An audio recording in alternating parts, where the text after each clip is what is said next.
J45, I'm DJ Wonder. Damn right, I'm Farragut Foster. This is the Great American Morning Show. Michael Rapaport is here. Yes. We're talking about his doc, Beats, Rhymes, and Life the Travels of a Tribe Called Quest. It's in theaters July 8th. Yes. Yo, do yourself a favor, man. Buy one. Don't even buy one ticket. Buy 20 and take 19 of your favorite close personal friends and family members. Make sure that you're in there with like a crew. Yep. So that when you're celebrating, when you're dancing, when you're making a scene, if anybody pops shit and tells you to shut the fuck up, you could jump them like they did back in the day. Right. That's awesome. That's awesome. Yeah. Let's provoke some violence in the theater. Let's bring it back to the real, like to the essence. The essence like of 125th Street. We used to go to the movie at the Apollo Theater, and it used to be like a line to walk through, and you like run for your life. Let's do it. Let's do it. Any theater where they love Tribe, it's going to feel like a concert. Yeah. And that's a testament to what you recorded and what you're able to bring to film. So well, thank you. It's a testament to Tribe Called Quest. Absolutely. You know what I mean? I'm super proud of it. I've been a fan of theirs since I first heard Q-Tip on the promo on DJ Red Alert's radio program in 1987. And, really the origins of the film came from my curiosity about why they broke up in 1998. When they broke up in 1998, I was just like, why? And will they ever make music? And that curiosity spawned, the idea to make this movie. So who did you approach first with, like... I approached Q-Tip. Just one-on-one. You said, yo, Tip, I got to talk to you. Actually, in 2006, backstage at the Wiltern Theater, Tribe had performed. They did a great show. They hadn't performed in a while, and everybody was just backstage waiting for them. And that night, I said, I want to do a documentary about Tribe Called Quest. He was like, all right, go ahead. Yeah, you do it. Jerobi was there. Ali was there. And then I didn't get it going because I was busy doing something. I think you thought you would get it going. and then in 2008, they were headlining the Rock the Bells tour. Yep. And I found out about that sort of midway through. I wasn't aware that they were even on that tour. And then when I found that out, I called him and asked him and said, yo, I want to do a documentary. And he said, cool. And then he said, you got to ask the rest of the group, talk to them. And I did. I went to each one of the guys, and really getting started was the easiest part of the whole process. Yeah, I can imagine that, because it looks like everything that happened after that was a lot of work. Yes. How would you describe the relationship that you witnessed between the members of A Tribe Called Quest? I would say the relationship between the group is like a classic rock and roll dynamic. They're brothers. Q-Tip and Phife have literally known each other since they were 3 years old.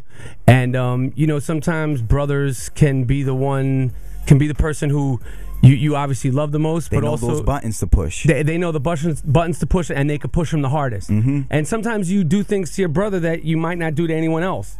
And their relationship it's intense, and I think that what made their music so good was the fact that relationship it was so intense and is so genuine. Like they are, when they're in sync, they're in sync. It's beautiful. Yep. It's Check the Rhyme. Yep. It's everything that they ever recorded. But when they're out of sync personally, it's like, yo, I don't fucking want to sing Check the Rhyme with you, and I don't want to do anything else with you. But they're married to this thing called A Tribe Called Quest. Right. I think it's a complicated relationship, and I think that Ali and Tip have known each other for a long time too, and like they're brothers, and their relationship is definitely it's like a family. It's like a family, and at times it's extremely dysfunctional. We talked about that when Q-Tip was up here, about his feelings about that initial trailer, and it was a lot more contentious than even the film I saw. Here's a clip of the first one. Michael Rapaport, and this is Beats, Rhymes, and Fights, the history of A Tribe Called Quest. He came up to me last night and was like, what's up, Malik? You not speaking to me? I said, you know what? No, I'm not. Right now, I'm just not happy with some things that he's been saying in the media. I never said no shit negative about him in the press. All I asked for is an apology. Like, that's some hurtful shit to say. Nigga, if I'm asking you or something wrong, say the shit. But I ain't gonna lose no sleep if me and you don't speak again. I was actually happy that wasn't the bulk of the film. Right. It wasn't even it was a fraction. It was, I guess, the conflict. Right. But then you see the resolution from that. Right. Is that what you wanted to make sure that I guess you felt comfortable? Because what exactly did Q-Tip want you to fix from what he initially saw that was out there? What did he want me to fix? Or add, remove, like I think that What did he want me to fix? That's a hard question to answer. And it wasn't just Q-Tip. Like, I didn't make this movie for Q-Tip. Right. I wasn't hired by Q-Tip. I wasn't hired by A Tribe Called Quest. The group, all of them had, thoughts, opinions. Some of them were helpful. Some of them I didn't agree with, and some of them were just trying to protect, what they think is their image. So like they all were co-producers on the film though, and Tip was very vocal. Let me clarify that. All right, let's clarify. When he was up here with you, he was not a producer. Okay. A Tribe Called, that was the first time I heard anything about Tribe Called Quest or Q-Tip wanted to be producers was when he was up here with you on the show. Right. Tribe Called Quest saw the final cut of the movie on December 19th. We've had an agreement in place for 2.5 years. On December 19th, and I know the date very well because I crazy stuff ensued. They said, we love the movie, we're ready to sign off on the movie, but Tribe Called Quest wants a producer credit, and their managers want a producer credit. When he was up here with you, he was not a producer. And I didn't agree with the fact that they should be producers because of the fact of, number one, they did not produce the film. Number two, I don't think that documentary subjects, the subject of a documentary, should be the producer of a film. It's about them. People could think it's propaganda. Right. And then they went on MTV and they said, well, we just saw the Fab Five documentary and the Fab Fives were producers, but that agreement might have been in place before they made the film.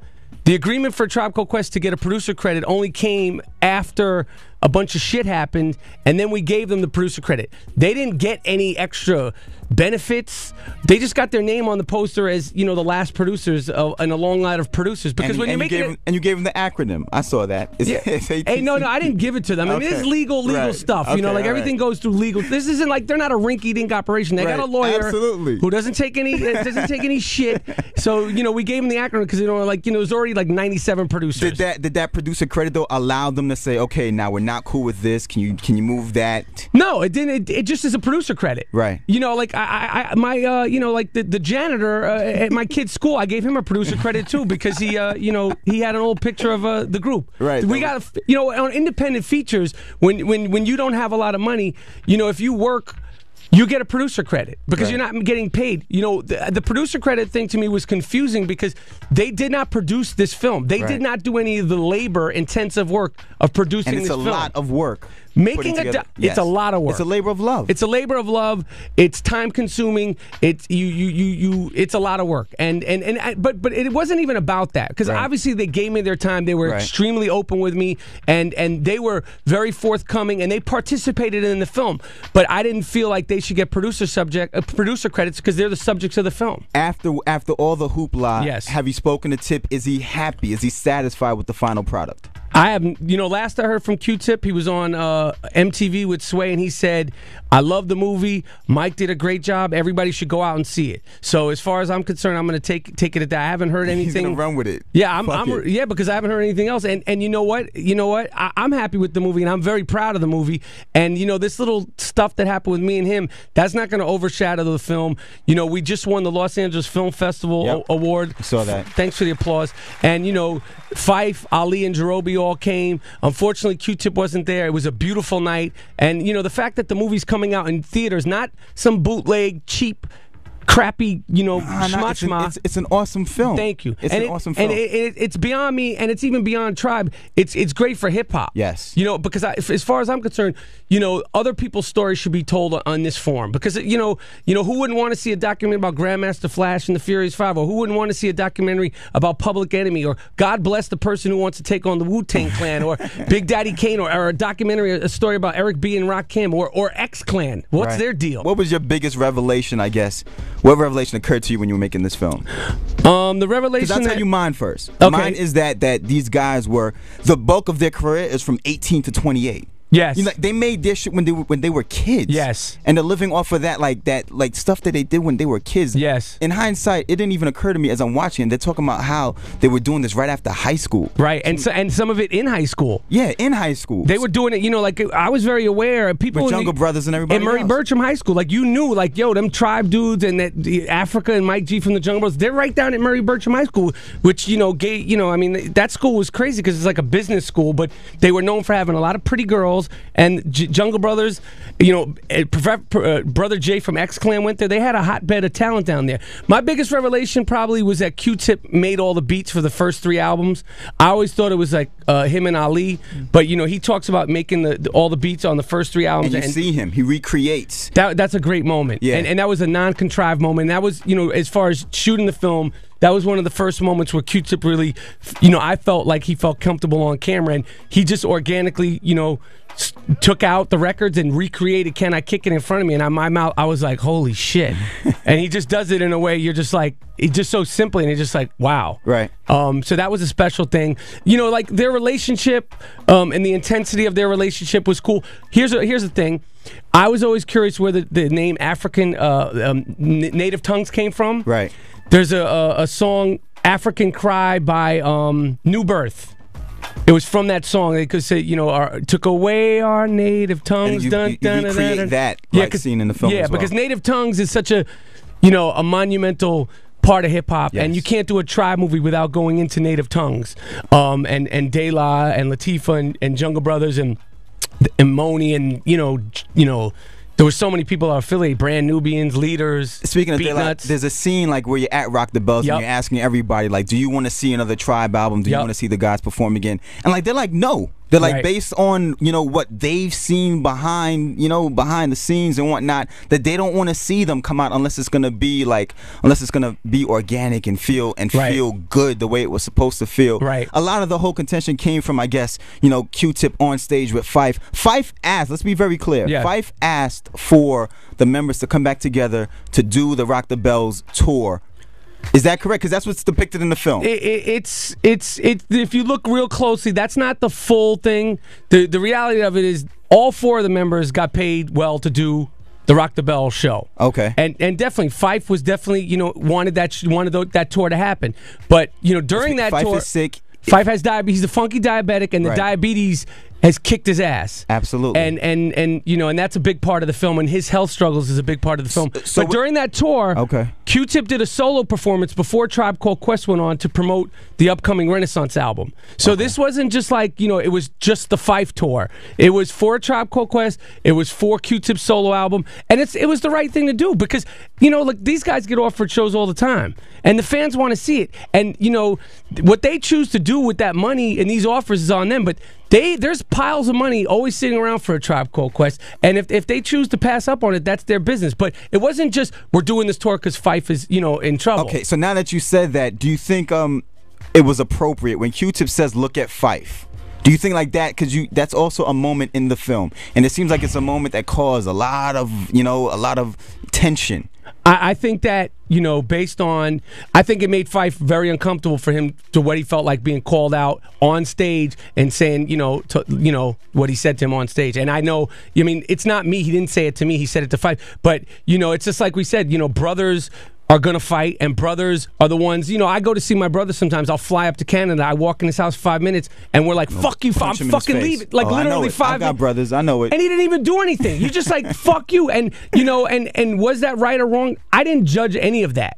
One thing making this film, I didn't judge those guys. Right. You know, who am I to judge? I'm not a day at the beach. That's why, like, I don't even know that. I don't know why it was such, you know, such a moment. Because it's years. It's family. It's years. Yeah, it's years and years and years, and it's not just him saying something to him on stage. It's, you know, a list of other things, and you know, it's like, you know.